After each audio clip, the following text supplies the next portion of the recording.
Tiffany Harkey, our Director of Children and Family Ministry, to talk about the programs. And we are in the nursery in front of Noah's Ark here as our background.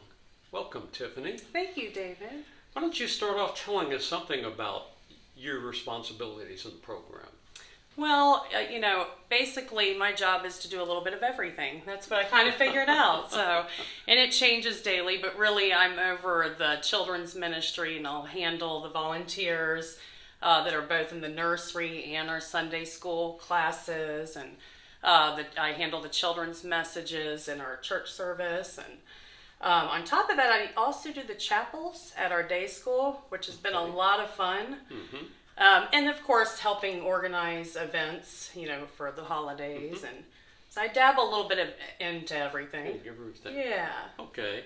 Tell us a little bit about your background. What makes you qualified for this position? Well, I was raised, ironically, in a church that looks very similar to this. Oh, really? At a Methodist church in Richmond, Virginia. And my parents and I laugh about how Pastor Dave reminds us of the Reverend that we grew up with. So it's kind of like I've come full circle. But, I grew up in the church, went about life on my own. At that point, you start having babies and you're married and you don't have your parents saying, get up, go to church, and life happens. And I realized there was something missing. And I was born again in 2014 and handed my life over to Christ. And I started teaching at a Christian preschool program, and I was teaching kindergarten. And through that, I would volunteer with the church and help with Vacation Bible School and chapels and things like that. Now I've ended up at St. Matt's, and I can see why God's put me here. And I knew it in the beginning. Again, just kind of walking in here and seeing the similarities from how I grew up. But I came in, right in the heart of COVID. So when I got here, I really didn't get to see the church. And I spent my time on Zoom doing chapels with the day school kids and got to know the congregation by just joining different Bible study groups. So all of my relationships really were built on Zoom.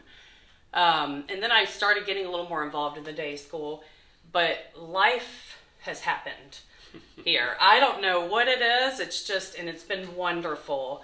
Like I said, I started on Zoom, and then we slowly came back into serve. Now I have just seen it grow in different ways. I think what I'm noticing now is it started off with, we had some kids that were already here, established at the church.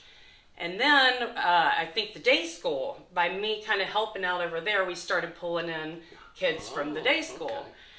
The big thing I'm seeing now are children in our surrounding areas, the apartment complex next door, that have been joining. So I'm looking at this now thinking there's really kind of three groups joining as one. And to my surprise, we started our Wednesday night events, and I thought, we'll just follow like we have done before, and we'll shut this down before the holidays, give everybody a break. And I talked to Pastor Dave a couple weeks ago, and I said, I don't think I can shut it down on the children's end because there's momentum here, and they want to come, and they're asking when they see me, is it Wednesday night? So we are adding this year. I've got 2 Wednesday nights just for the children in December, which will be great. So I'm super excited about that. Tell us a little bit about the Wednesday night program, because that doesn't fit into most people's idea of Sunday schools and that kind of thing. Right. What do you do on Wednesday Well, nights? I'll tell you, to me, the Wednesday night is really where I feel like St. Matthew's is a church. Because I'm seeing all these different groups coming together, because I'm basically leading the children. Then you've got our youth director has all of the youth coming with us. And then we have the music, the choir, whatever adult Bible studies are going on. So we all gather together and eat together. And we'll have communion sometimes. And this is the moment where you look around and go, this is a family. And to me, that's what we should be. As a church, this should be our spiritual family. And then from there, we'll break off. So, I'll go off with the kids, and we'll have a different activity, depending on what time of the year it is, that fits our curriculum, and we'll focus on that, and we'll have crafts, and at the same time, all these other groups are going off and practicing for worship or going to adult Bible study. And my kids are heavily involved in the youth program, so they're loving that. But yeah, Wednesday night's been really, I would say that's where I've seen the most unity in the church, because outside of that, again, I'm kind of in different areas where I'm at the day school and then I'm at the office, and that's the night where I'm seeing everything come together, and it's beautiful. And again, on Sunday we have that as well, but it's still different because kids are off in classrooms, and this is like we're all together as a family, and I'm super excited about the future. Oh, good. If somebody wanted to be a volunteer or help you out, how do they go about that? I know there are some qualifications you have to meet to do that. Right, and of course we would love to have any volunteers. We do go through safe gatherings. So basically they'll do a background check. They do ask for 2 references, and just some other questions along with that. After that, there's 2 steps to this training, and one of them's easy. You're in and out. The hardest part is there is a 2-hour training. Due to COVID, that's really been something people have had to do on their own at home on the computer.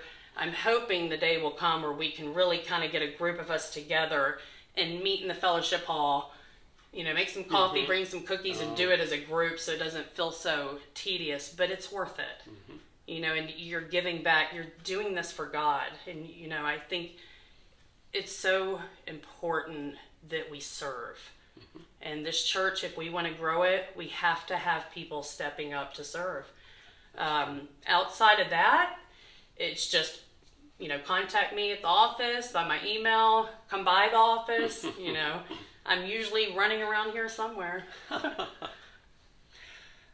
This has been a wonderful time with you to understand what's going on and get to know you a little bit better. We're honored to have you here with us, and this has been a wonderful explanation and description of what you've been doing with your programs in the last year and a half. And so we thank you very much for that. Thank you. You're welcome.